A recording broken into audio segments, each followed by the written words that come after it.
Evet, iyi akşamlar sevgili izleyiciler. Bugün 21 Ocak 2022, Cuma. Yeni bir Alternatif Bakış programına hoş geldiniz. Uzun süredir yoktuk, bir takım teknik sorunlarımız vardı. Kek Yaşar'la da bir dönem program yapmadık. O hastaydı, rahatsızdı, bir buçuk aydır. Uzun süre oldu, bakalım nasıl geçecek bugün? Bugün karşınıza yeni bir kitapla, kitabın yazarıyla çıkacağız. Ercan İlgin arkadaş. Yeni bir kitabı var. Milliyetçiliğe Yeni Bakış. Tabii yani ben kitabı okudum. Gördüğünüz gibi notlarımı aldım. Gekercan'la sohbet edeceğiz. Tabii bir program içerisinde her şeyi konuşmayacağız belki. Benim önerim kitabın gerçekten okunması. Güçlü bir kaynakçası var. İyi çalışılmış bir kitap. Kapsamlı çalışılmış bir kitap. Kapsamlı düşünülmüş. Üzerine kavram tartışması yapıyor. Bunları tek tek konuşmaya çalışacağız vaktimiz el verdiğince. Kekercan, hoş geldin. Hoş bulduk, teşekkür ediyorum. İzleyen arkadaşlara da iyi akşamlar. Selam ve sevgilerimi sunuyorum. Peki. Kekercan, şöyle başlayalım. Yani bir böyle 2 bölümde yapalım. Kitaptaki sıraya göre gitmeyelim de 2 bölüm yapalım. Önce istiyorum ki biraz kavramları konuşalım. Çünkü yani mesela benim için şöyle bir şey var. Şöyle düşünüyorum ben. Kürdistan bir coğrafyadır. Bir ülkedir. Ülkenin kuzeyinden güneyine kadar Kürtlerin bir kesintisiz ve yerleşik yaşadıkları bir coğrafyadır. Yani ülke olması burada kadim bir halk olmalarından gelir. Bu coğrafyada uzun süredir yaşıyorlar, yerleşikler. Ve bu onu hem millet yapar, hem millet olmaktan kaynaklanan haklarının savunmasını getirir. Bunun için özel hani diyelim ki ciddi şey yapmaya gerek yok. Fazla kafa yormaya gerek yok. Ama sizin de kitabınızda söylediğiniz gibi kitapta bir yerde diyorsunuz ki bulayım orayı.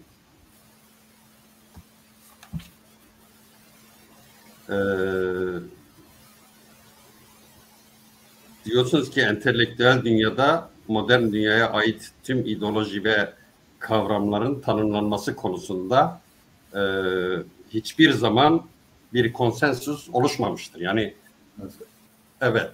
Şimdi biliyorsunuz sosyal bilimlerde, fen bilimlerinde mesela insanlar diyelim ki deneyler yapıyorlar. O deneylerin sonucunda ortaya çıkan şeyler 3 aşağı 5 yukarı onlar için ortak bir dil oluşturuyor. Yani H2O'nun su olduğunu ispatlamışlar. 2 hidrojen, bir oksijenden oluşuyor. İspatlamışlar. Dolayısıyla su dedikleri zaman herkes onun H2O olduğundan hemfikir. Ama sosyal bilimlerde öyle değil tabii. Sosyal bilimlerde mesela politik lisanda kızdığınız zaman faşist dersiniz. Yazı yazdığınız zaman faşist dersiniz. Ama siz diyorsunuz ki bu faşizm, nazizm, şovenizm ayrı ayrı şeyler. Bunları biraz konuşalım. Önce tabii başlarken şöyle bir şey yapalım. Siz niye gerek duydunuz böyle bir çalışmaya? Yani gene izleyicilerimize söylüyorum. Kitap ciddi üzerinde çalışılmış bir kitap. Güçlü bir kaynakçası var. Kekercan kapsamlı bir okuma yapmış. Onun için öneriyorum ki herkes gerçekten kitabı da okusun ve üzerine daha kapsamlı konuşabilelim. Buyur Kekercan. Şimdi öncelikle bana bu şansı, bu fırsatı verdiğiniz için size ve ekibinize, Çarpar Medya ekibine teşekkür ediyorum. Sağ olun. Evet, yani aslında güzel bir soruyla başladık. Neden milliyetçilik ve neden milliyetçiliği yazıyorum? Bu benim ait olduğum milletimin sorunlarıyla alakalı bir olaydır. Yani bir millet aidiyetim var. Yeryüzünde, yer küre üzerinde yaşayan her insan gibi her insanın bir aileden sonra bir millete aidiyet duygusu var. Zaten aileden ulusa, ulustan insanlığa uzanan sarsılmaz bir yapı var ve görünür bir gelecekte de bunun başka bir alternatifi de olmayacak. Dolayısıyla ben de ait olduğum milletime karşı duyduğum sorumluluk gereği esas olarak bu kitabı yazmak istedim. Milliyetçiliği irdelemek istedim.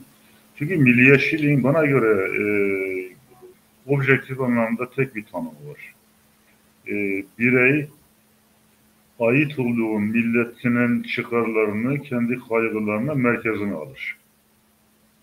Ve onun iyiliklerini çoğaltmak için belli bir uğraş verir. Aslında milliyetçiliğin tanımı bu kadar basit ve özdür. Bu açıdan baktığımız zaman ben neden milliyetçiliğe önem veriyorum?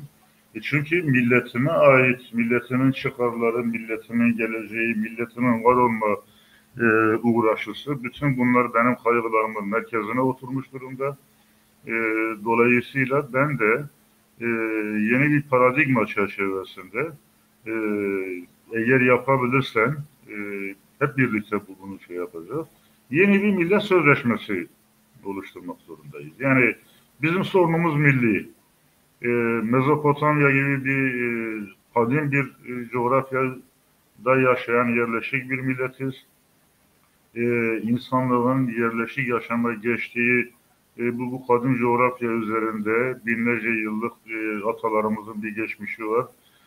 Bu topraklar aynı zamanda jetlerimizin, atalarımızın, büyüklerimizin ebedi istirahatgahı durumunda. Sayımız 35-40 milyon civarında tahmin ediliyor. Bununla ilgili belki daha yüksektir, belki biraz daha düşüktür. Bu konuda şeye girmeyeceğim. Ama 100 yıl önce de aynı şekilde kendi iradesi dışında, kendi iradesi içe sayılarak 4 devlet arasında bölünmüş, parçalanmış, statüsüzlüğe mahkum edilmiş ve halen yer küre üzerinde acımasızlığın, asimilasyonun en acımasız biçimine maruz kalan bir milletiz. Dolayısıyla bizim de millet olarak var olma, millet olarak geleceğe bakma, millet olarak özgür milletler ailesinin bir ferdi olma gibi bir hedefimiz olmalı. Dolayısıyla milliyetçiliği de bu çerçevede irdelememiz gerekiyor. Peki, yani şöyle yapalım Kekercan. Bunu tabii konuşacağız. Kürt milliyetçiliği nedir, nasıl olmalıdır? Kürt milliyetçiliği diyeceğimiz bir milliyetçilik var mı? Yani izleyiciler hatırlarlar. Şimdiki zaman programımızda Kek Yaşar'la beraber birkaç hafta boyunca Kürdistan neresi diye tartıştık. Hani insanlar çıkıp Kürdistan'a geldiniz, burası Kürdistan dediler. Biz bunun üzerine bunun konuşulması gerektiğini ve o zaman tabii şöyle bir tespitimiz de olmuştu. Dipten gelen bir şey var bize göre. Dipten gelen bir hareket var. Siyasi hareketlerden bağımsız sivil bir hareket var. Bu doğru mudur? Bunu nasıl geliştirebiliriz? Bunları Kek Ercan'la da diyorum ki programın sonuna doğru konuşalım. Ama önce kitaba başlığını veren millet ve milliyetçilikten başlayalım. Yani bize bir millet nedir, milliyetçilik nedir, bu konuda farklı kuramsal şeyler, teoriler, çalışmalar neler söylerler. Kısaca biraz bunlardan söz etsin. Sonra da bu milliyetçilik üzerinden konuşulan diğer kavramlara geçelim. Çünkü Kekercan bunların farklı kullanıldığını, yerinde kullanılmadığını söylüyor kitabında. Biraz da onları konuşalım. Önce millet nedir, milliyetçilik nedir? Biraz ondan bahsedelim. Kekercan. Şimdi ya aslında millet tanımı bilerek bazen karmaşıklaştırılıyor. Millet tanımı basittir. Ortak bir coğrafya üzerinde belli bir geçmişi paylaşan, belirli büyüklükte bir toplumun bir geçmişteki ortaklaşmasıdır, iki gelecek tahayyülüdür. Aslında bu kadar basittir. Buna bir takım ek kriterler getirmek, işte millet olmak için efendim işte mutlaka şu da gereklidir, bu da gereklidir türünden ki mahsus terminoloji bunu biraz karmaşıklaştırdı. Karan özellikle işte Stalin'in ulus olmak için mutlaka işte şu gereklidir, bu gereklidir efendim. İşte bir takım kriterleri falan bunları tartışmak bile anlamsızdır. Yani en basit dil birliğinden bahsediliyor. İsviçre'nin dil birliği yoktur. İsviçre'de 4 ayrı dil kullanılır. Ama İsviçre 14. yüzyılda Habsburg hanedanlığına karşı destansı bir milli kurtuluş mücadelesi yürütmüştür. Ve bugün evet. İsviçre bu 4 farklı diliyle bir millettir. Efendim Polonya 100 küsur yıl boyunca haritadan silinmiştir. 3 kolonyalist rejim tarafından, 3 imparatorluk tarafından paylaştırılmıştır. 1795'ten 1920'ye kadar haritadan silinmiştir. Ama Polonya bir ulustur. Dolayısıyla son tahlilde gelmiştir, bağımsızlığını elde etmiştir, kendi devletini kurmuştur. Yani dolayısıyla efendim ortak bir dil birliği, hayır gerekli değildir. Efendim ortak bir ruhsal şekillenme birliği gerekli değildir. Ben Pakistan örneğinden yola çıkarak onu ele aldım kitabımda. Yani bütün bunların bence... Tabii onlardaki en önemli şey Marksistlerdeki, yani daha doğrusu ben onları da biraz ayırıyorum da, yani Lenin'le Stalin'deki en önemli şey zorlaştırma çabası, hani pazar meselesidir. Pazar olacak, sermaye birikimi olacak, bayağı böyle bir şey meselesi var. Ben tabii o konuda... Burjuvazinin ideolojisi olarak sunuluyor milliyetçilik örneğin. Evet. Millet yani bunu da mesela işte en basitinden Polonya örneği çürütür. Çünkü Polonya'da milli mücadeleyi yürütenler toprak soylularıydı. Burjuvazi evet. falan değildi. Yani onun için bu kavramların hepsini biz yeniden tartışmalıyız ama bütün bunların hepsinden önce biz milliyetçiliği tartışmalıyız. Yani ortada saldırgan, büyük acılara yol açmış olan belli başlı ideolojiler var. 20. yüzyıla damgasını vurmuş büyük çaplı ideolojiler. Nedir? Birincisi ırkçılık, ikincisi faşizm, üçüncüsü yine şövenizm. Önce şunu yapmak lazım. Bu üç ideolojinin de milliyetçilikle bir ilgisi yok. Bunu özellikle vurgulamak lazım. Bunun altını çizmek lazım. Peki bu üç ideoloji aynı zamanda milliyetçiliğe ihtiyaç duymuyorlar mı? Yani çünkü üç ideolojide de bir tür kibir var, bir tür bir millete dayanarak yayılmacılık fikri var.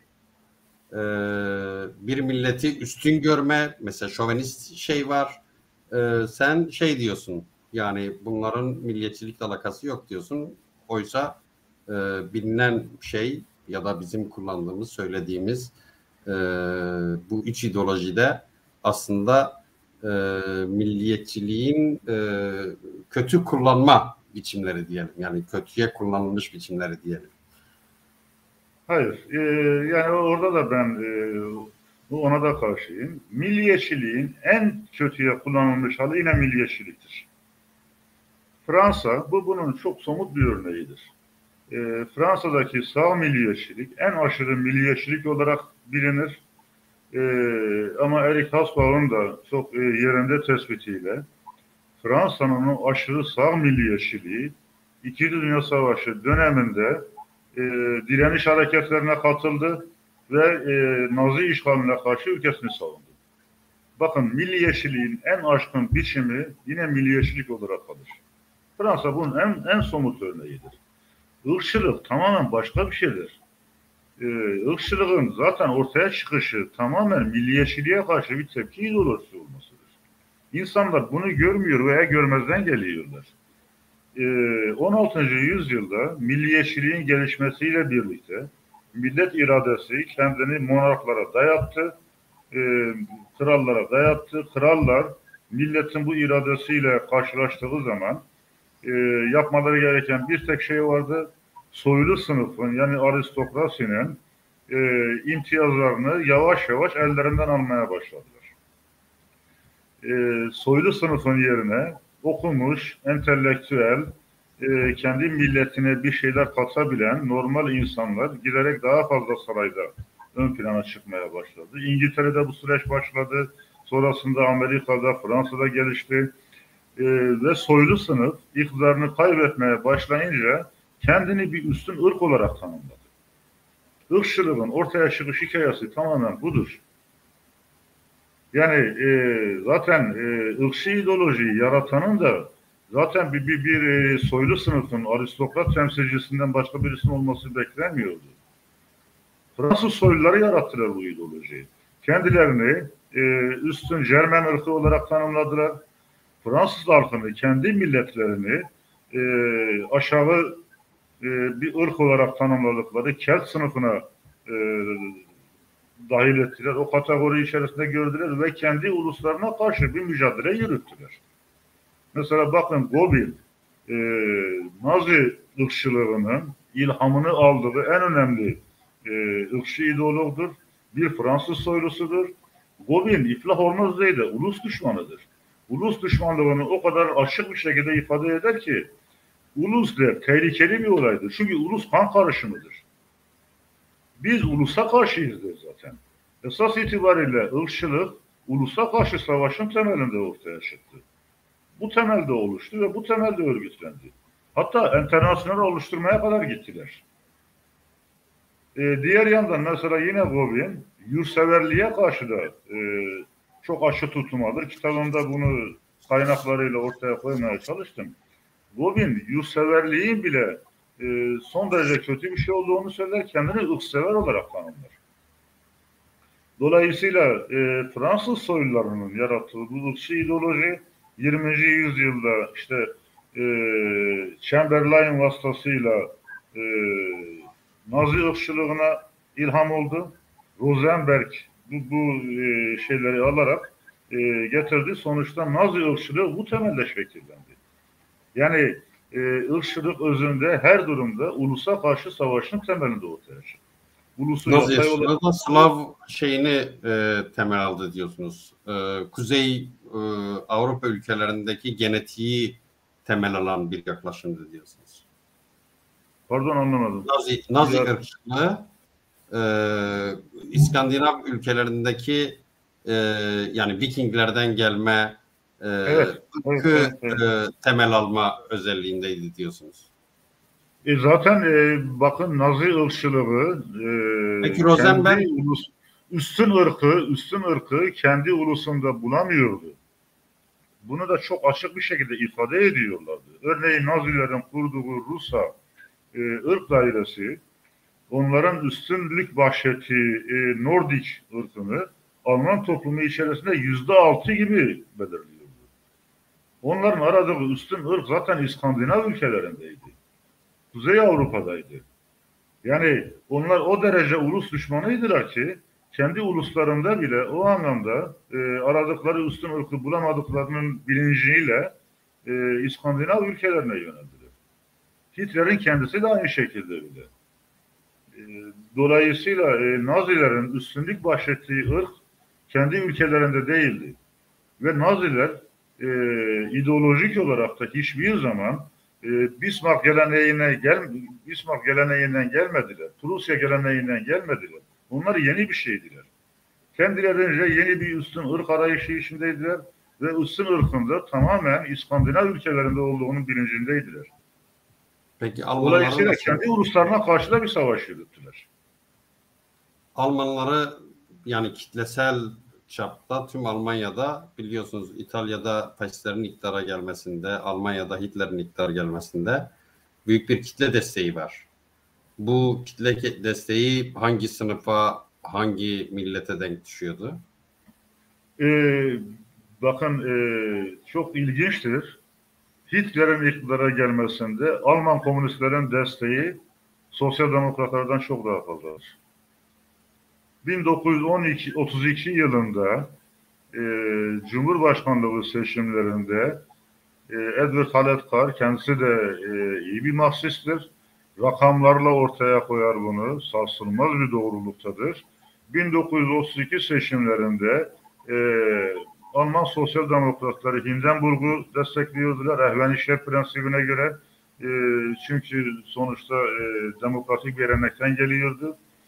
Onun alternatifi Hitler'di. İkinci tur seçimlerinde Hitler'in artan 2 milyon oyu Alman komünistlerinden gelmeydi. Nazileri kim iktidara getirdi derseniz esas itibariyle komünistler getirdiler. Veya Alman komünistleri Nazilerin iktidara gelmesinde başat rol oynadılar. Onların da hedefi aynı şekilde Hitler'le birlikte, Nazilerle birlikte Almanya yerleşik düzeni bozmaktı, devirmekti ve faşizmin onların tahayyülünü kurduğu Marksist rejimin, Marksist devrimin önünü açacağını düşünüyordular. 1932 yılında yine Alman Berlin'deki demiryolu grevini komünistler ve Naziler birlikte örgütlediler. Dolayısıyla Almanya'da hiçbir zaman ayrıca komünistler Nazilerin ırkçılığından yana şikayet etmediler. Gelelim İtalya'ya. Bakın İtalya'da ortaya çıktı. Almanlara faşist demeyelim mi yani? O zaman Hitler Almanya'sına faşizm demeyelim mi? Faşizm Hitler Almanya'sının veya Nazizmin bileşenlerinden sadece biridir. Ama hepsi değil. Peki Hepsi İtalya'ya değil çünkü mesela Alman faşizmi veya işte Alman Nazizmi esas itibariyle saplantılı biçimde bir ırk savaşı veriyordu ve dediğin gibi faşizm sadece Alman Nazizminin bileşenlerinden biriydi. Ama ilginçtir mesela tam tersine İtalya'da ortaya çıktığı biçimiyle İtalyan faşizminde de ırkçılık yoktur.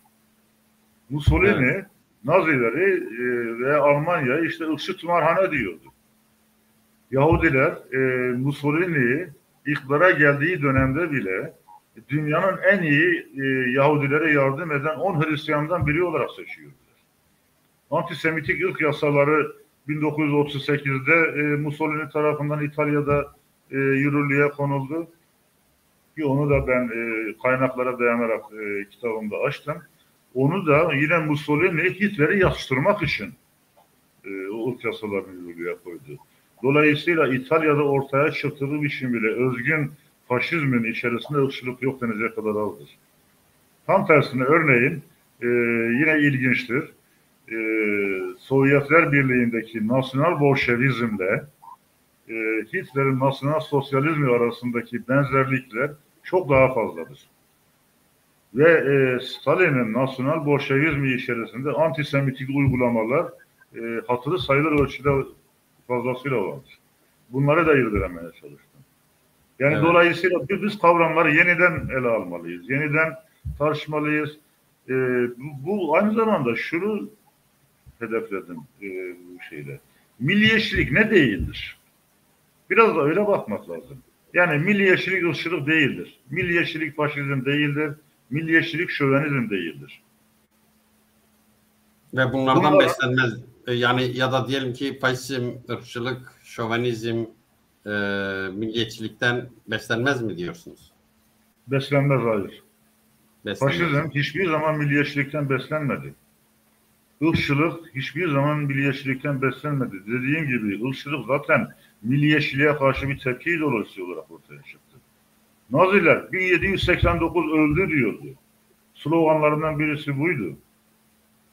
Bakın milliyetçilik son tahlilde kendi milletini yüceltir, korur, savunur. Kitabımda bunu aşmaya çalıştım. 1941 yılında Hitler Moskova önlerinde uğradığı yenilgi sonrası savaşı kaybettiğini anlamıştır. Bu Nazileri en iyi analiz eden entelektüellerin sarsılmaz doğrultudaki düşünceleri. Ona rağmen 4 yıl boyunca 7 milyon askerini öldürmeyi göze aldı. Tek bir hedefi vardı, Yahudileri yok etmek. Yani Yahudileri yok etmek için öylesine bir ırkçı saplantı içindeydi ki milyonlarca askerinin Rusya'da ölmesine kesinlikle göz yumdu. Bir tek amacı vardı, savaşı uzatabildiği kadar uzatmak. Ve savaşı kaybettiğini anladığı 1945'ten sonra da son bir emirle, Nero emriyle kendi milletini yok etmeye çalıştı ama artık gücü tükenmişti. Dolayısıyla Nazizmin içinde milliyetçilik yoktur. Milliyetçiliğin kırıntısını bulamazsınız. Faşizme gelince, faşizmin İtalya'da esas itibariyle dayandığı temel dinamikler, bakın ilginçtir, devrimci sendikalizmdir, fütürizmdir. Bu iki akım da neresinden bakarsanız bakın Marksisttirler. Mussolini 1932'de bir yazı kaleme alır ve bilimselliğine katılıyorum. Yazının şunu der: Marksizmin revizyonizmi esas itibariyle der 1917 Ekim devrimiyle başladı. Çünkü tek ülkede sosyalizme dönüştü ve eğer gerçekten de Marksizmin ilk revizyonistinden bahsedecek olursak bu Lenin'dir. Bolşeviklerdir. Marksizmin sarsılmaz en iyi takipçileri Mussolini o yazısında şunu söylüyordu: devrimci sendikalistlerdir diyordu.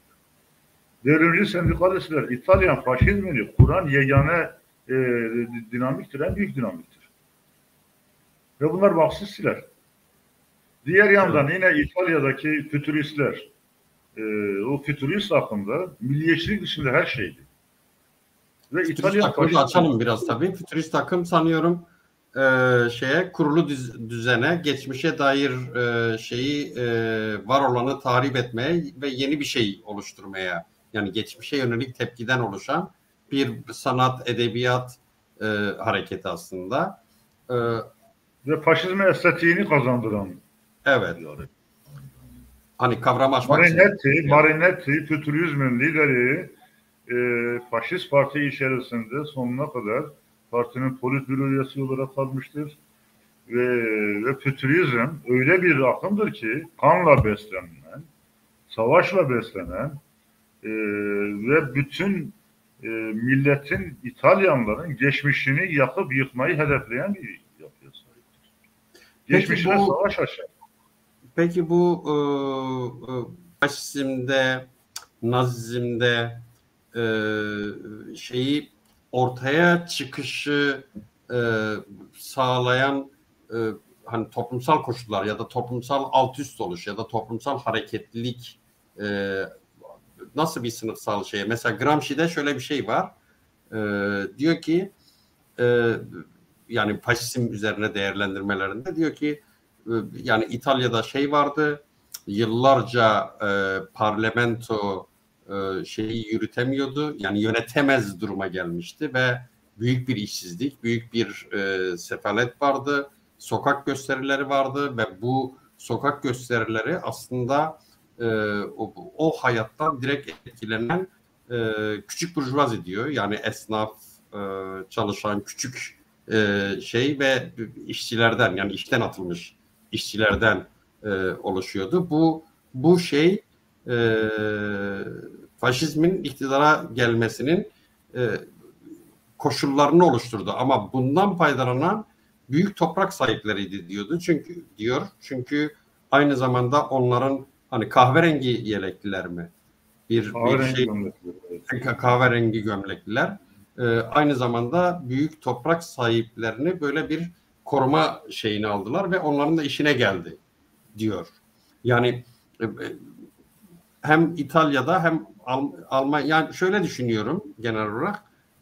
Diyelim ki yani sanayi devrimi ve onun yarattığı sermaye birikimi bir şeye denk düşmüyordu. Yani büyük bir azınlığın zenginleşmesine ve o zenginliği koruyan bir mekanizmaya, ama bunun dışında onların işletmelerinde çalışan çok büyük bir yani yoksulluk, zor koşullarda sefalet altında çalışan bir insanlar kitlesine denk düşüyordu. Yani şeyde Nazizmi güçlendiren bu sermayenin yeni pazar arayışı, size mantıklı gelir mi bu? O anlamda söylüyorum. Sermayenin pazar arayışı meselesi vardı. Mesela siz diyelim ki kitabınızda işi bu yönüyle konuşmuyorsunuz aslında. Yani ben mesela diyelim ki ulusal devletlerin oluşum süreçlerinde de aslında aristokratların, toprak sahiplerinin kendi pazarına sahip olurken bunu paylaştırarak, bunu kitleselleştirerek ulusal devletleri yarattığını düşünüyorum. Siz nasıl düşünüyorsunuz? Şimdi önce o zaman ulus devletlerden başlayalım bence. Evet, başlayalım. Çünkü siz ulus devletlere demokrasinin şeyidir, yani demokrasinin, toplumsal gelişmenin, modernizmdeki toplumsal gelişmenin önemli sac ayakları gibi bakıyorsunuz. Tabii ki. Ama ulusal devletlerin oluşum dönemi aslında demokrasilerin, yani şeyin tartışıldığı, mesela aydınlanma dönemi deniyor hani. Aydınlanma dönemi işte liberalizmin, Marksizmin, farklı bu fütüristlerin, farklı akımların ortaya çıktığı ve bunun çok yoğunlukla tartışıldığı, özellikle Amerika devrimi sırasında, yani Amerika'daki devlet oluşmasından sonra, ama esas olarak bu ideolojilerin bence oturma dönemleri İkinci Dünya Savaşı'nın bitimidir. Yani İkinci Dünya Savaşı'na kadar süren bir krizdir. Dolayısıyla o krizde hani hukuksal ya da şöyle diyeyim, modernizmin şeyleri oturmuş muydu? Yani modernizmin diyelim ki hani toplumsal refah, demokrasi, çünkü bakıyoruz mesela 20. yüzyılın başında aslında her yer içe kapalı, ulusal devletler oluşuyor. Hani şeyin yıkılmasına, savaşın bitmesinden sonra imparatorluklar dağılıyor, ulusal devletler doğuyor. Ama bu doğan ulusal devletlerde demokratik toplumsal şeylerin oluştuğu, liberalizmin oturduğu, liberal özgürlükçülüğün oturduğu bir ya da sosyalist ülkelerde diyelim ki, o da tabii ayrı bir tartışma konusu. Bir şey yok, bir özgürlükler demeti yok aslında baktığımızda resmen. Şimdi birincisi aslında 19. yüzyıl 1870'lere kadar geçen süreçte ulus devletlerin normal, sağlıklı bir şekilde Batı Avrupa'da kendi seyrinde gayet iyi gittiği bir dönem. Ulus devletler aynı zamanda her ülkede kendi toplumunun çalışanlarına, işçi sınıfına, emekçilerine de geniş anlamda siyasi haklar veriyor. Ekonomik olarak gelişmelerini sağlıyor ve normal seyrinde gidiyor. Yani mesela milliyetçiliğin en ateşli savunucularından birisi Mazzini'dir İtalya'da. Mazzini haklı olarak şunu söyler. İtalya'da işçi sınıfının ekonomik durumunun kötüleşmesinin, kötü gitmesinin tek nedeni İtalya'nın henüz bir devlet yapısına sahip olmamasına kaynaklıdır.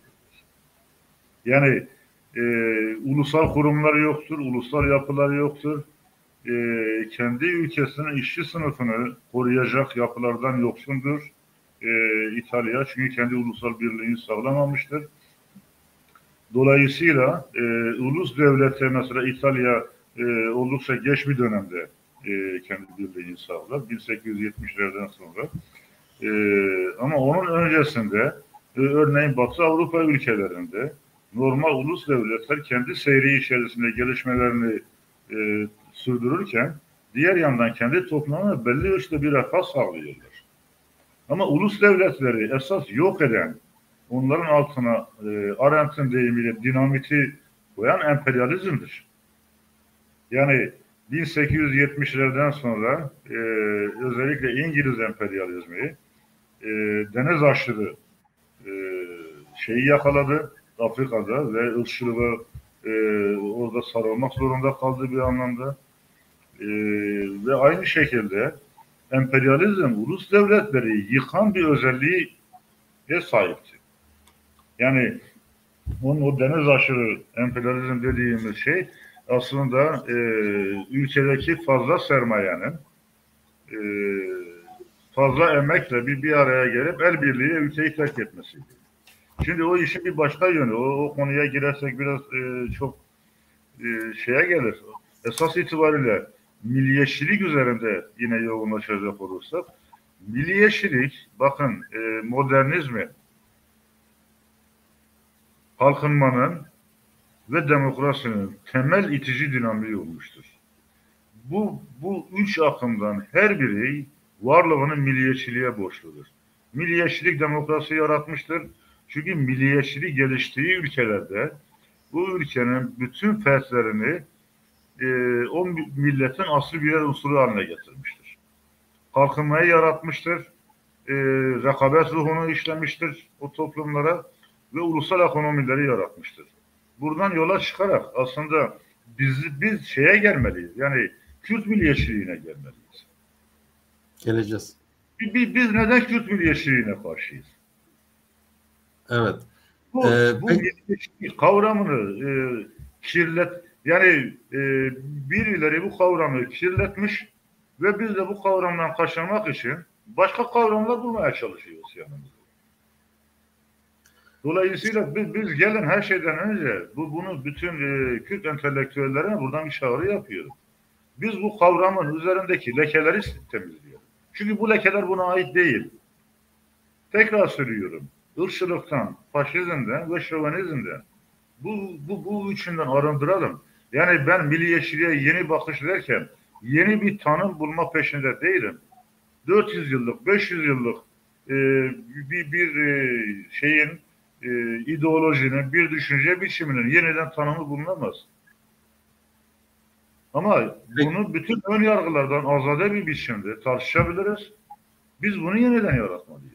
Yani bu tartışma ortamını yaratmalıyız ve bu bahsettiğimiz 20. yüzyıla büyük felaketler yaşatan bu ideolojilerin milliyetçilikle bir ilgisinin olmadığını ortaya koymalıyız. Buradan yola çıkarak da Kürtler için yeni bir milli paradigma oluşturmalıyız. Bir millet sözleşmesi oluşturmalıyız. Bizim sorunumuz milli, bizim sorunumuz bireysel insan hakları sorunu değil. Biz bu ülkede, gerek Türkiye'de, gerek diğer 3 ülkede bu ülkelerin birer folklorik öğesi değiliz. Biz milliyet değiliz. Biz kadim bir milletiz ve millet olmaktan doğan haklarımızı talep ediyoruz. En insanı, en vicdanlı şeyi istiyoruz biz. Dünya özgür milletler ailesinin özgür bir ferdi olmak istiyoruz. Dolayısıyla bizim milliyetçiliğin dışında yeni kavramlar icat etme veya başka kavramlara sığınma gibi bir düşüncemiz olmamalı. Milliyetçilik bizim haklılığımızdan doğan meşruiyetimizi ortadan kaldırmıyor. Evet. Siz yani milliyetçiliği, Kürt milliyetçiliğini bir takım prensiplere dayandırıyor musunuz? Yoksa mesela Kürdistan'da diyelim ki yani mesela ben diyelim ki şöyle düşünüyorum genel olarak. Eğer Kürdistan'da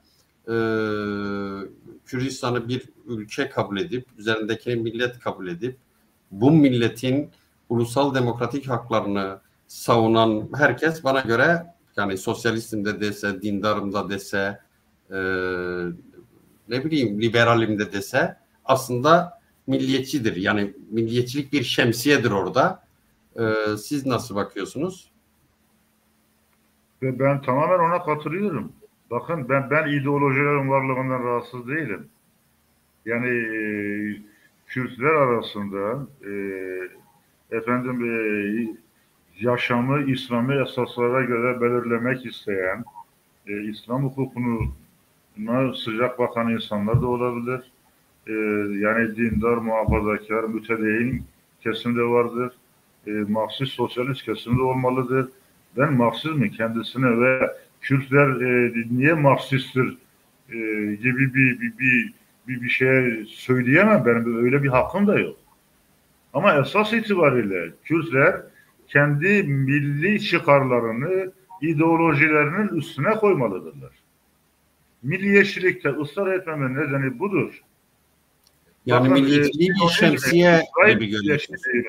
İsrail milliyetçiliğinin en önemli düşünürü Moses'ti. Marksistti. Dolayısıyla yani bir insan pekala hem Marksist hem milliyetçi olabiliyor. Bizim Marksist ideolojiyi savunuyor olmamız milliyetçiliğimize engel değil. Bütün mesele şu, biz kendi ideolojilerimizi son tahlilde milletimizin çıkarlarını savunabilir durumda oluşturmalıyız. Yani o da nedir? O da bir millet sözleşmesiyle mümkün olabilecek bir şeydir. Evet. Yani bugün Türkiye'de sol sosyalist kesim kendini anti-milliyetçi kampta konumlandırıyor. Oysa şöyle bir şey var yani. Şöyle bir şey var. Türk sol sosyalist hareketinin bütün tarihi milliyetçilik üzerine kuruludur. Evet.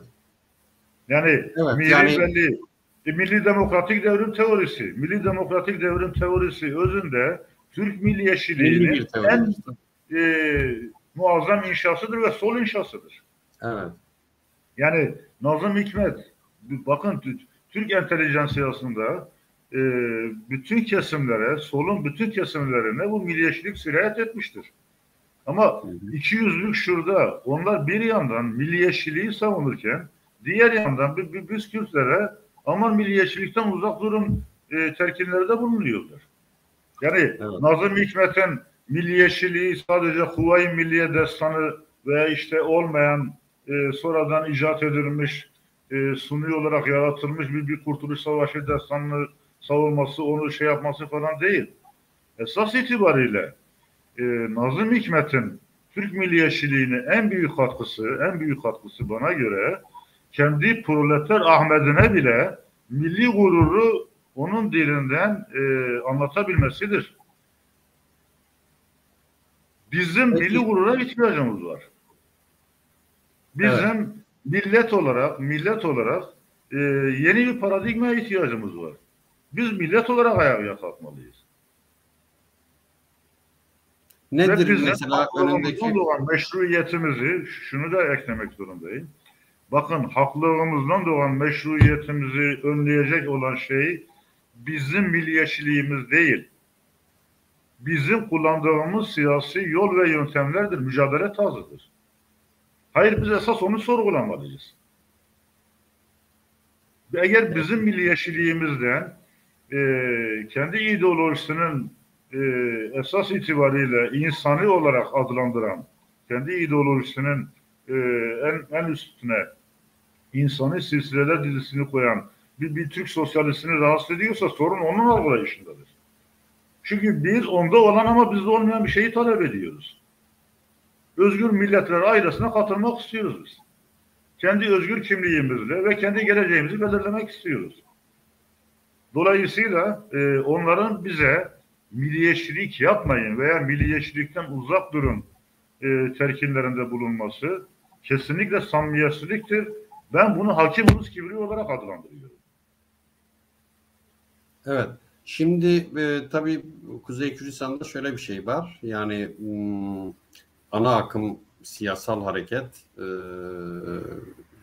yani sorunların çözümünü yani bir şeye devlet isteyene ilkel milliyetçi diyor. E, Esas sorunun çözümünü Türkiye'de mevcut siyasal sistem içerisinde demokratikleşme, bireysel haklar olarak görüyor. Buna nasıl yaklaşıyorsunuz? İnsanoğlu bireysellikte hiçbir zaman bir kutsiyet bulamaz. Bu Hannah Arendt'in muazzam bir tanımıdır. Bakın Evet. bizim sorunumuz insan hakları değil. Bizim sorunumuz millet olmaktan doğan haklarımızdır. Ve eğer dünyada insan haklarından söz edilecekse, insan hakları her şeyden önce bir milletin millet olmaktan doğan haklarının tanınması demektir. Onu elde etmesi demektir. Bugün dünyada sayısı 40 milyonlarla ifade edilen bir millet, eğer millet olmaktan doğan haklarına sahip değilse, bu bütün dünyada adaletsizliğin temelidir. Evet. İnsan hakları bireysel bir şey değildir. Bakın insan hakları milletlerin millet olmaktan doğan haklarının kullanılmasıdır. Esas itibariyle budur. Türkiye demokrasi geldiğinde Kürtler haklarını kazanacaklardır. Oysa bu, bakın bir insanın gömleğinin birinci düğmesini yanlış iliklemesidir. Gerisi yanlış gelir. Önce şunu belirleyelim. Türkiye'de Kürtler millet olmaktan doğan haklarını elde etmedikleri sürece Türkiye'ye demokrasi gelmeyecektir. Dolayısıyla Kürtlerin haklarının millet olmaktan doğan haklarının elde edilmesi için Türkiye'nin demokratikleştirilmesi değil, Türkiye'nin demokratik bir ülke olması için Kürtlerin millet olmaktan doğan haklarının elde edilmesi gereklidir. De Gaulle Fransa'da çok demokratik bir insan, demokrasi aşırı falan değildi. Fransa'da çok demokratik bir ülke değildi. Ama De Gaulle ve Fransa yönetimi Cezayir sorununun Fransa'yı nasıl bir buhranın içine sürüklediğini farkındaydılar. Ne zaman ki Cezayir sorunu çözüldü, Cezayir bağımsızlığını kazandı. Cezayir bağımsızlığını kazandıktan sonra Fransız demokrasinin önü açıldı. Yani birinci düğmeyi yanlış iliklemeyelim. Kürtlerin özgürleşmesi, Kürtlerin millet olmaktan doğan haklarının elde edilmesi Türkiye'nin demokratikleşmesine bağlı değildir. O topu taca atmaktır. Tersine Türkiye'de eğer insanların Türk toplumunun da ben demokratik bir ülkede yaşamak istiyorum gibi bir talebi varsa, eğer Türk toplumu da kendi ülkesinde demokrasi istiyorsa, evrensel düzeyde bir hukuk rejimini, demokratik bir sistemi, işleyen demokratik kurumları, bütün bunları elde etmek istiyorsa, her şeyden önce Kürtlerin millet olmaktan doğan haklarının verilmesini savunmalıdır. Çünkü Kürtler özgürleşmeden Türkiye demokratikleşemez. Evet. Peki. Şeyden söz ediyorsunuz. Yani Kürt Sözleşmesi. Kürt Sözleşmesi'ni biraz açar mısınız? Yani nedir? Ne anlayalım Kürt Sözleşmesi'nden? Kürt Sözleşmesi mi, Türk Sözleşmesi mi? Kürt Sözleşmesi. Yani isterseniz önce bir seyircimiz sormuştu, bir izleyicimiz. Türk milliyetçiliği ile ilgili düşünceleriniz neler diye sormuştu. Ona yapalım. Türk milliyetçiliği nasıl değerlendiriyorsunuz? Evet. Güzel bir soru aslında. Bakın bunu Türklerin bana göre hala milletleşememe serüveniyle birlikte ele almak lazım. Ben hala Türklerin millet olarak henüz toplum olarak daha doğrusu henüz milletleşemediğini düşünüyorum. Çünkü homojen bir millet yaratmaya çalıştılar. 100 yıldır bunu yaratmaya çalışıyorlar ve bunu hala başaramadılar. Şövenizme bu kadar saplanmaların nedeni o. ırkçılığa saplanmaların nedeni o. Çünkü bu ülkede homojen bir Türk kimliğini henüz yakalayamadılar. Görünür bir gelecekte de yakalayamayacaklar. Osmanlı e, Türklük üzerine kurulu bir imparatorluk değildi. Osmanlı bir ümmet imparatorluğuydu. İttihatçılar bunu yıkıp onun yerine Bismarck'ın Almanya'da yaptığı gibi bir Türk devleti kurmaya çalıştılar. Ama Anadolu'nun etnik yapısı buna uygun değildi. Bugün hala uygun değil. Ve ilginçtir mesela Çünkü ortak Balkanlarda hafıza yok değil mi? Yani bir ortak, yani ortak hafıza yok. Bauer Sorun şey diyor orada ya, da. yani millette ortak hafıza aranır. Bunlarda aslında bir ortak hafıza da yok. Yani çünkü Ortak toplama, hafıza yok. Bakın evet. ben kitabımda da onu yazdım. Armstrong'un güzel bir tespiti vardır. Anadolu'ya gelen Türkler hem de baba tarafından e, birkaç nesil öncesini bilmezler. Bir ortak Evet. hafıza oluşturamadılar Türkler. Evet. Amerikan varı bir toplum yaratabilirdiler. Ama onlar Anadolu'yu Türkleştirme gibi bir saplantının içerisine girdiler. Peki Kekeyip'in şeyini alalım, sorusunu alalım. Şey düştü mü? Ercan düştü mü acaba, bilmiyorum. Düştü galiba. Reji düştü mü? Düştü.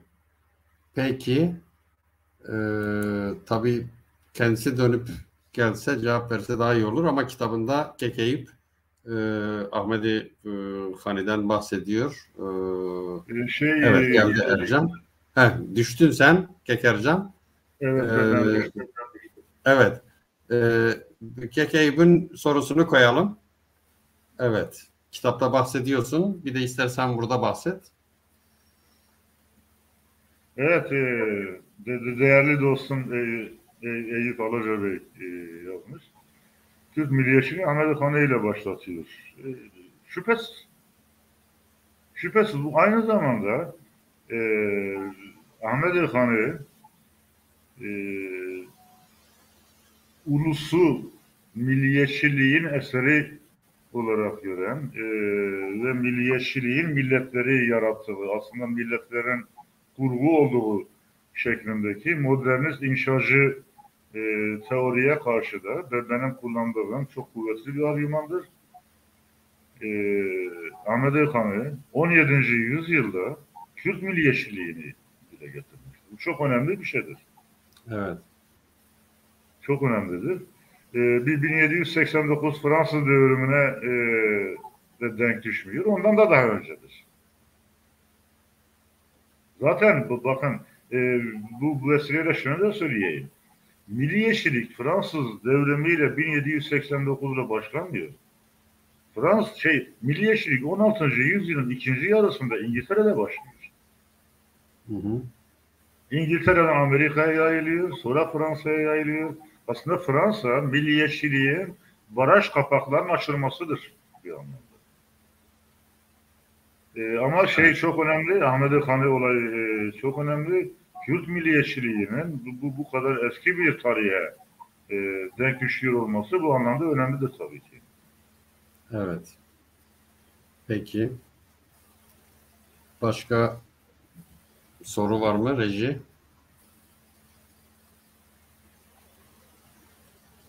Evet. Kek Salim şey demiş. Olayı Kürt milliyetçiliğine getirelim demiş. Sanıyorum Kürt milliyetçiliğiyle söylenecek şeyleri söyledin değil mi Kekercan?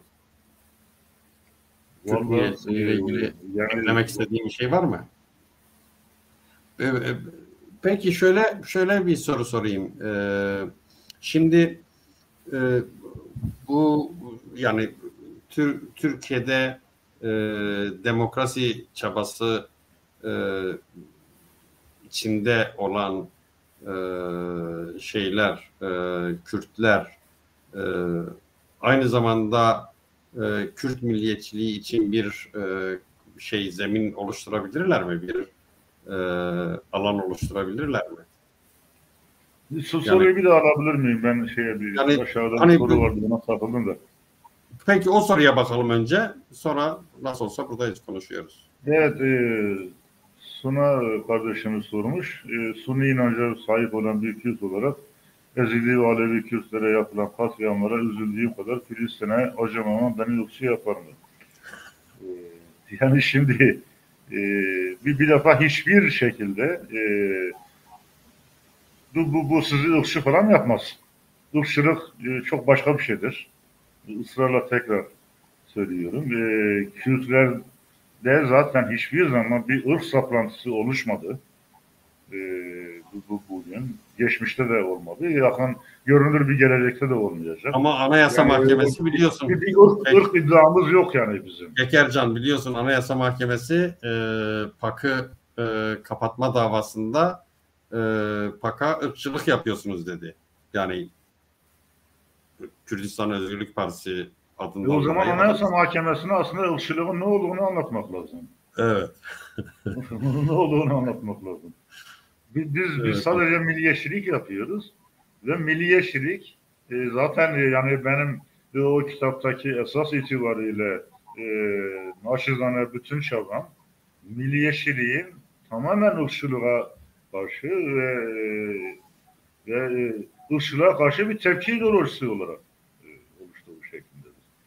Dolayısıyla Suna kardeşimiz rahat olsun, hiçbir şekilde e, duygularındaki şeyler onu ırkçı yapmaz yani.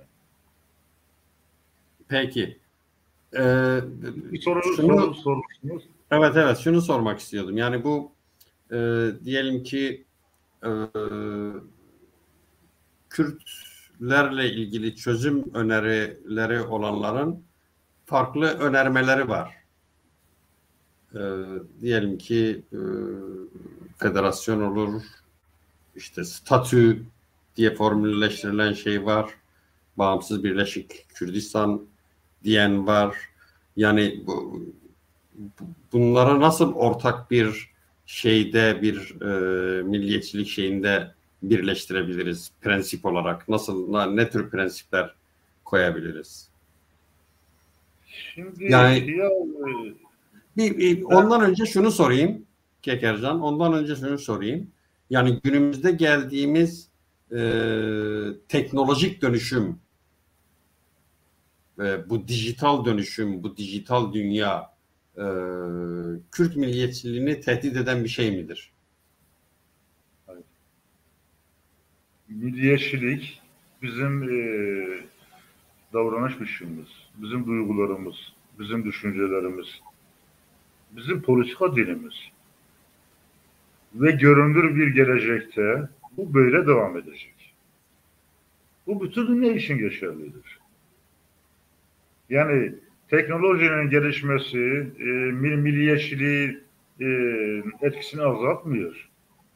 Bir dönem şey Arttırıyor galiba, söyleniyor. değil mi? Yani mesela son yıllarda diyelim ki sosyal medyada, yani ben görüyorum, yani şeyden farklı siyasi hareketlerin, Kürt siyasi hareketlerin etki alanından farklı, diline sahip çıkan, kültürüne sahip çıkan, Kürtlüğüne sahip çıkan çok farklı, mesela Vejan Kürt diye bir grup var. Vejan, vejeteryenlerden oluşuyor. Vejan Kürt diye bir grup var. Kürtçe yazıyorlar. Her şeyleri Kürtçedir. Ee, Ve Kürdistaniler bence. Mesela Bitcoin diye bir grup var. Bitcoin Kürdi var. Evet, Bitcoin Kürdi. Yani, ilgiyle izliyorum onu. evet, Bitcoin Kürdi var. Mesela tüm yazışmaları Kürtçedir. Tüm düşünüş merkezlerinde Kürdistani olmak var. Fakat siyasal hareketlerin dışındalar. Ee, böyle böyle yayın organları var, dijital yayın organları var. Yani aslında biraz teknoloji sanki e, Kürt entelektüel dünyasını da zenginleştiren bir şeye yol açıyor, değil mi? Kesinlikle. Bakın çok sevdiğim bir laf vardır. Her zaman dönüş yuvayadır. Evet. Biz yuvaya döneceğiz. Yani işte bir bilgi toplumunun gelişmesi, teknolojinin gelişmesi, bunlar insanların kendi milletine karşı o milli bağlılık duygusunu köreltmiyor. Tam tersine artırıyor. Bir dönem mesela söylenirdi. Efendim işte ya Türkiye'de Kürtlerin bu işte milliyetçiliğe saplanıp kalmasının nedeni feodalizmdir. İşte toplumlar geliştikçe milli bilinç azalacaktır falan filan. Ya şimdi mesela e, toplumlar geliştikçe milli bilinç azalacak yerde daha da artıyor. Sevindirici olan şu, insanlarımız daha fazla kendi milli kimliğine sarılıyor. E, Sizin bu verdiğiniz örneklerden yola çıkarak da ben de aynı şeyi gözlemliyorum. Sosyal Mesela dil medyada kampanyası, yakın zamanda yürütülen dil kampanyası. özellikle bu dil kampanyası bunu çok önemsiyorum. Bunu çok önemsiyorum. E, Ve bu aynı şekilde demokratik bir direnç noktası koyuyor Türkiye'de. Bakın bizim ihtiyacımız olan şeyi yapıyor. Bu insanlar ve toplum daha fazla kendi milli kimliğine sarılıyor. Bu Avrupa'da da bu şekildedir. Katalanlarda, Basklarda bakın 1970'lerde Bask ve Katalonya bölgesinde çıkan gazetelerin %3'ü, %4'ü o milletlerin kendi dilindeyken bugün %20'lere, %25'lere çıkmış durumda. Evet. İskoçlar sabırla, inatla çocuklarına kendi dillerini öğretiyorlar. Kendi yakınlarındaki Gaelic okullar olanlar, yerine. Galler. Evet yani görünür bir gelecekte tekrar söylüyorum. Milli kimlik gerilemeyecek. Tam tersine gelişecek. Ve iyi bir şeydir bu. Biz de toplum olarak kendi yuvamıza dönüyoruz. Kendi milli kimliğimizle barışıyoruz yine. Hem de bunu ideolojik ve ümmetçi dezenformasyonlara rağmen yapıyoruz. Peki Kek Salim'in bir sorusu var. Kek Salim Çeliker'in. Diyor ki milliyetçiliğin varlık felsefesiyle bir ilgisi var mı? Kendisi için varlık anlamında. Milliyetçilik varlık felsefesi derken e, milletlerin varlık bundan bahsediyorsa Kek Salim'le kısa bir yazışmam da olmuştu. Onun da milliyetçilik konusundaki ve benim ilgimi çekmişti. Milliyetçilik zaten bir varlığın neticesidir. Milli varlığın neticesidir. Yani milletler kadim olarak vardır, ortaya çıkmışlardır, belli bir yapıya kavuşmuşlardır ve o zaten milliyetçiliği doğurmuştur doğal olarak. Yani varlık felsefesinden kastı milletinin varlığını sürdürme, devam ettirme anlamındaysa tabii ki. Evet, peki Kek Fevzi Namlı'nın bir sorusu var.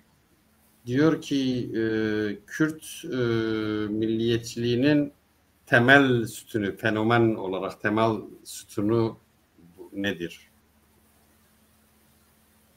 Kürt milliyetçiliğine yükleyeceğimiz temel karakteristik ne olabilir? Herhalde fenomen olarak onu kastediyor, bilmiyorum.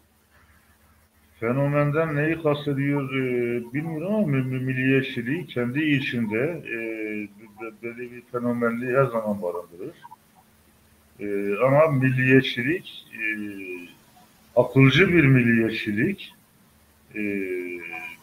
bir takım psikolojik hınç dediğimiz irite edici, itici reflekslerden de uzak durmalıdır. Yani milliyetçilik aynı zamanda akılcı bir dil demektir. Akılcı bir siyaset dilini inşa etmek demektir. Salt protest temelde veya salt karşısındakini düşmanlaştıran temelde bir milliyetçilik yerine kendi varlığını ön plana çıkaran ve kendi varlığında inat eden bir şey olmalıdır. Tarihsel fenomen yani Ahmet Hani dedi az önce Ercan. Eğer kastın oysa Evet. nizam kastettiği ne nizamı var. 17. yüzyılda böyle bir düşünüre sahip olmamız bile başlı başına bir tarihsel fenomendir. Okey. Peki başka soru var mı bakayım bir? Yoksa ben bir konuyu kısaca almak istiyorum. Tamam sen şey yap, ben bu arada bakıyorum buraya. Tekercan buyur. Şimdi bakın biz Kürtler şunu görmeliyiz. Türkiye'de kökeni Osmanlı'nın modernleşmesine kadar dayanan, nereden bakarsanız bakın 150 yıllık bir şey var. Bir adını açıkça koymasak bile ciddi bir mücadele var. Hatta bir savaş var. Bir iktidar mücadelesi yok. Bu iktidar mücadelesinin bir tarafında İslamcı muhafazakar kanat var. Diğer tarafında da Batıcı seküler kanat var. Bunu çok net bir şekilde görmek mümkün. Ve Türkiye'deki her iki kesimde, yani gerek İslamcı muhafazakar kanat, gerek Batıcı seküler kanat, demokrasiyi kendi varlığını hakim kılma temelinde algılıyor. Yani mesela Adam Meşnik'in bana göre çok doğru bir demokrasi tanımı vardır. Demokrasi de farklılıkları bir arada özgürce yaşatabilme sanatıdır.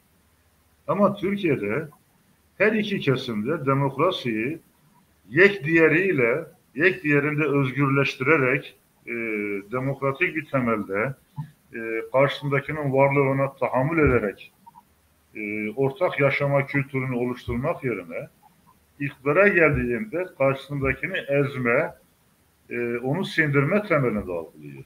Bununla şunu demek istiyorum. Türkiye'de ortak bir yaşam anlamında bir demokratik kültür yok.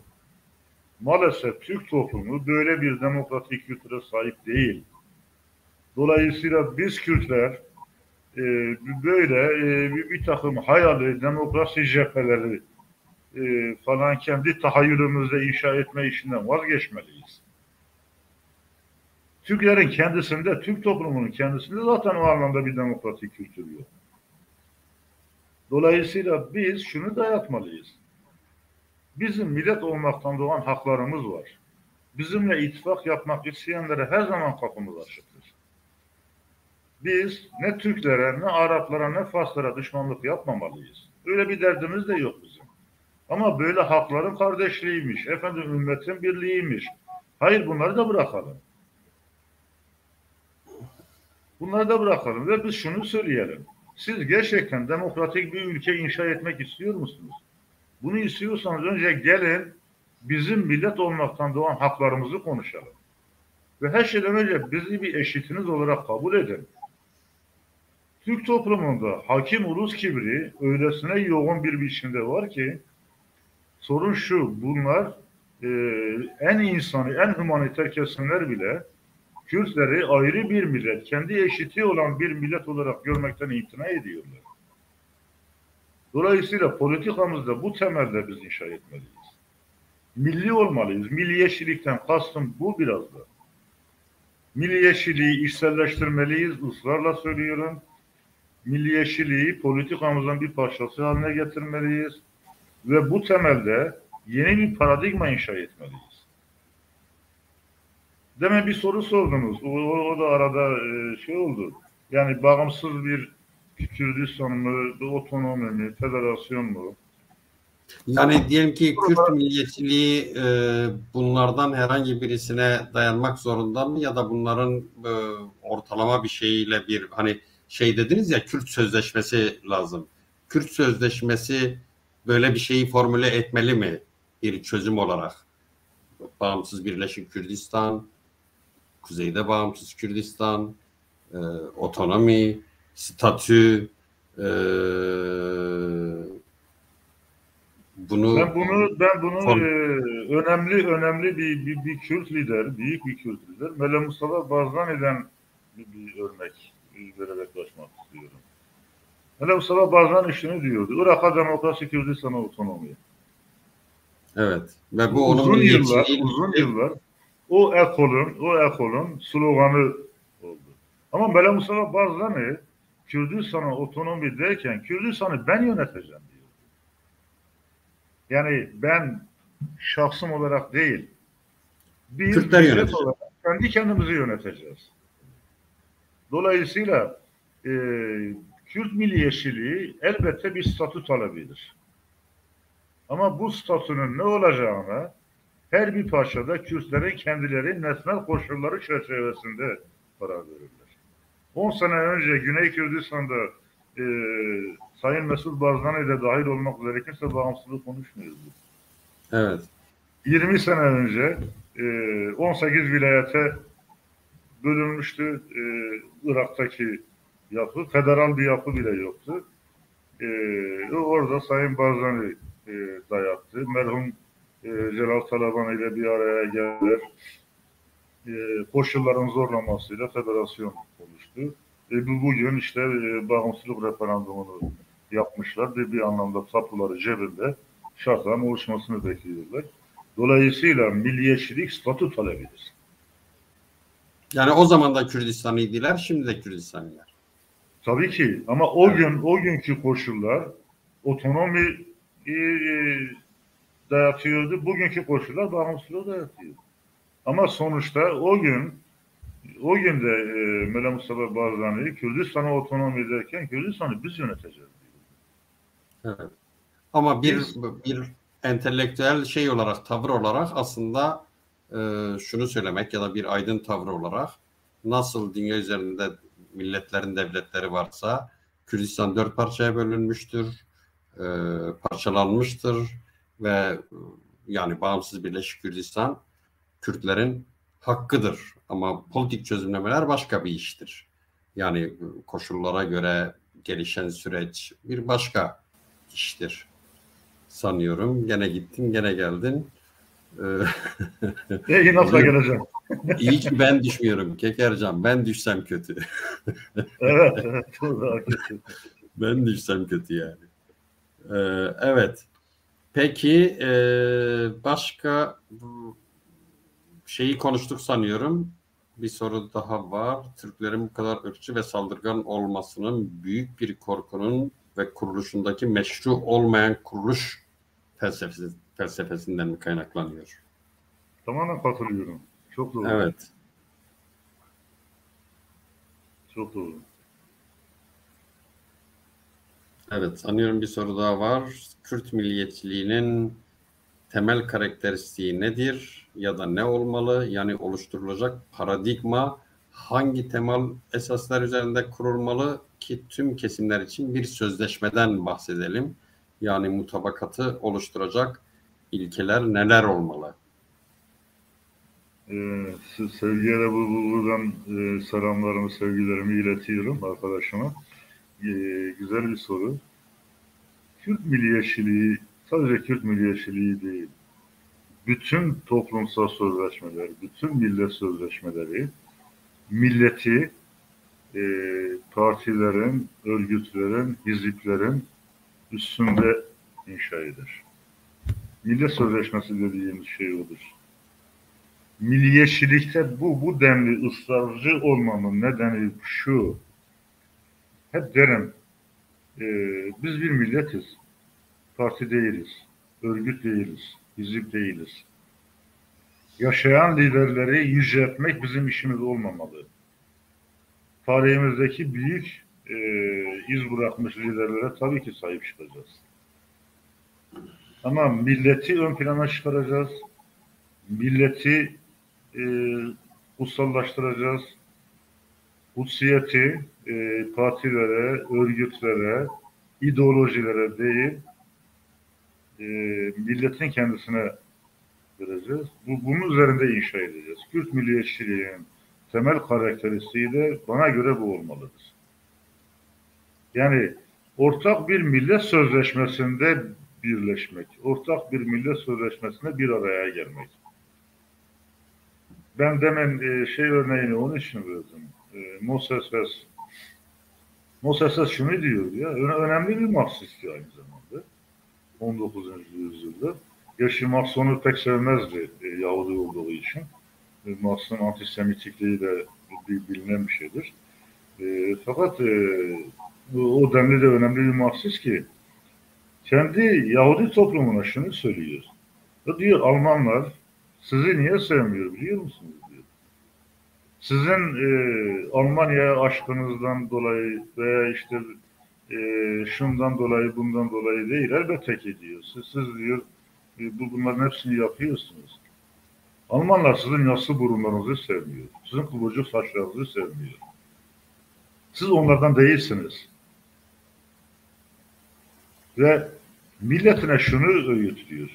İyi bir Marksist olarak da şunu öğütüyor. Kendi ülkenize dönen, kendi devletinizi inşa edin.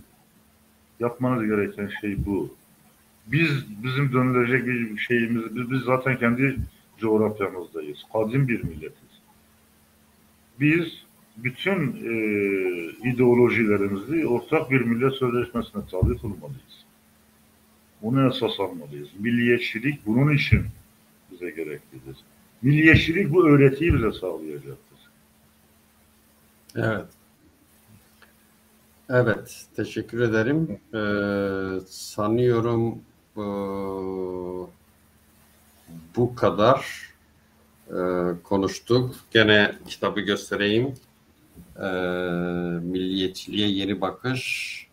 Ercan İlgin yazdı. Bence okunmaya değer bir kitap.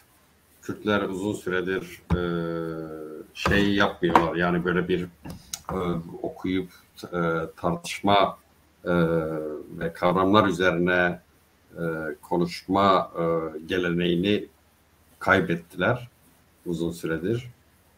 Yeniden hele böyle önemli bir konuda tartışırlarsa bence iyi olur.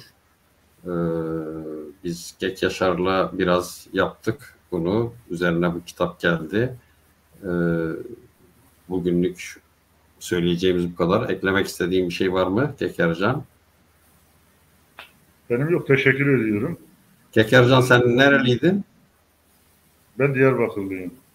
Yani hangi kazada? He? Hangi Aslen Liceliyim. Licelisin? Zaza Evet. mısın? Kurmancı mısın? Liceliyim. Diyarbakır'da doğdum büyüdüm. Kürdüm. Zaza değilim ben. Kurmancı. Yani Zazalar da Kürt. Onu zaten vurgulayayım. Ama kurmancım yani. Hı-hı. Nasıl? Kürtçen nasıl Kekercan? Hı? Kürtçen nasıl? Yani Kürtçem maalesef çok iyi değil çünkü benim ana dilim Türkçedir. öyle mi? Evet. Peki. Peki eklemek istediğin bir şey var mı Kekercan? Ben teşekkür ediyorum. Katılan bizi izleyen, dinleyen arkadaşlara da hepsine sevgi ve saygılarımı sunuyorum. Tek dileğim milliyetçilik konusunun ve bu kavramların artık bundan sonra daha fazla tartışılması, daha fazla konuşulması, iyi bir entelektüel birikim var. Kürt arkadaşlar arasında onlar daha iyilerini yapabilirler, katkı sunmalılar, bunu bir adım ileriye götürmeliler. Biz bunu tartışmalıyız, bunu konuşmalıyız ve ya bu başka kavramlar aramaktan da vazgeçelim. Milliyetçilik bize yetiyor. Bu kavramdan çekinmeyelim, bu kavramı kullanmaktan dolayı imtina etmeyelim. Hayır ki kendimizi bu şekilde ifade edelim ve bu konuyu tartışalım. Benim tek dileğim bu. Teşekkür ediyorum beni konuk ettiğiniz için. Evet, biz de teşekkür ediyoruz. Geldin, bize zaman ayırdın. Düşüncelerini ifade etmen bizim için önemliydi. Çok teşekkür ederiz sevgili seyirciler. Bir alternatif bakışın daha sonuna geldik. Yeni bir alternatif bakışta görüşmek üzere. Umarım tabii şeyle de Yaşar'la da konuşuyoruz ama henüz daha şimdiki zamanıyla ilgili konuşmadık doğrusu. Dedim biraz daha iyileşsin, biraz daha şey yapsın, kendisine gelsin ama bir baktım ki geçen gün başka bir programda çıkmış, konuşuyor, cıva gibi yani fişek gibi çıkmış konuşuyor. Onun için yakın zamanda şimdiki zamanla tekrar karşınıza gelebiliriz. İyi akşamlar diliyorum. Kekercan gitme, bir çay içelim ondan sonra git. Hoşça kalın. İyi akşamlar. İyi akşamlar.